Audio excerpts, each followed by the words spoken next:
Dear Mom, You Are Ruining My Life by Jean Van Leewen.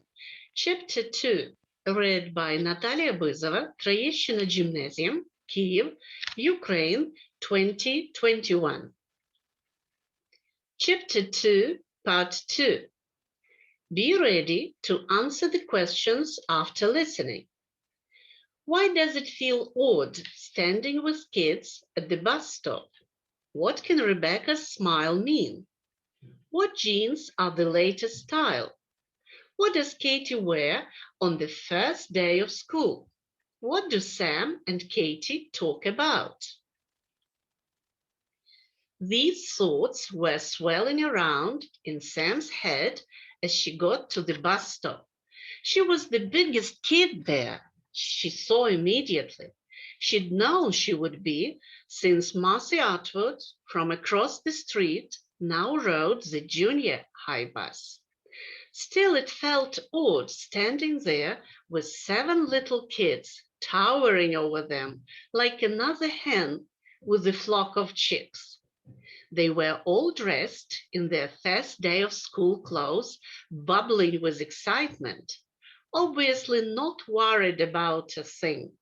Sam remembered when she used to feel that way. It hadn't been so long ago. Well, Samantha, did you have a good summer? My, aren't you getting to be quite a young lady? It was Mrs. Mattingly, the mother of a second-grade boy. Sam didn't know what to say. If she opened her mouth, she thought she might cluck. Instead, she smiled weakly. Good grief, this year she was even taller than Mrs. Mattingly. It was a relief when the school bus rumbled around the corner. It was an even bigger relief to see Rebecca sitting in the first seat. Hi, Sam plopped down beside her.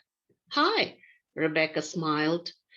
Sam couldn't tell if it was a let's be friends this year smile or a thank you goodness now I have someone to sit with besides little kids smile.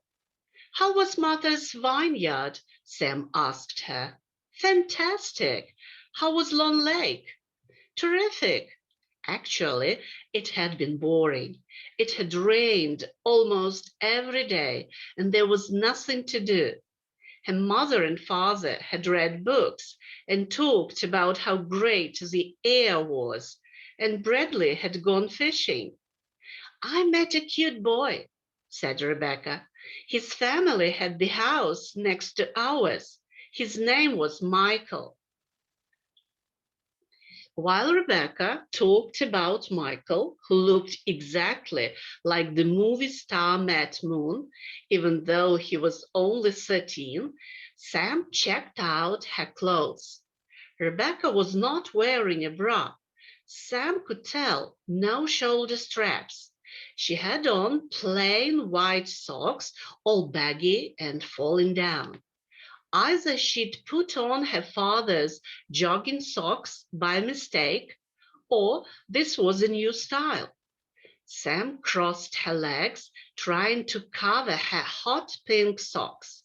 Last spring, everyone had been wearing them. Maybe today, no one would. And Rebecca was wearing new jeans. Not just any new jeans, but funky dogs. They were the latest style. Sam had seen a TV commercial for them just this morning at breakfast. She thought they looked terrific. Her parents hadn't seemed impressed, though. Her mother had remarked that she was glad to see that the bleached-out patched jeans she'd had ever since college were finally in style. And her father had said that in his day, if you were a dog, you didn't advertise it on your back pocket. Her parents weren't exactly into fashion. Where did you get your jeans? She asked Rebecca. The Denim Barn. They cost a fortune. I had to use some of my birthday money, but it's worth it. Guess who I saw at the denim barn? Who? Eric Johnson. And he looks even cuter than last year. His hair got blonder over the summer. Oh, I wish he was in our class. Maybe she and Rebecca wouldn't be friends this year, Sam thought. So far, all she had talked about was clothes and boys. Sam was kind of interested in clothes and a little bit interested in boys, but she didn't want to talk about them all the time. It got boring. It was a relief to get off the bus and see Katie standing there chewing on a long blade of grass.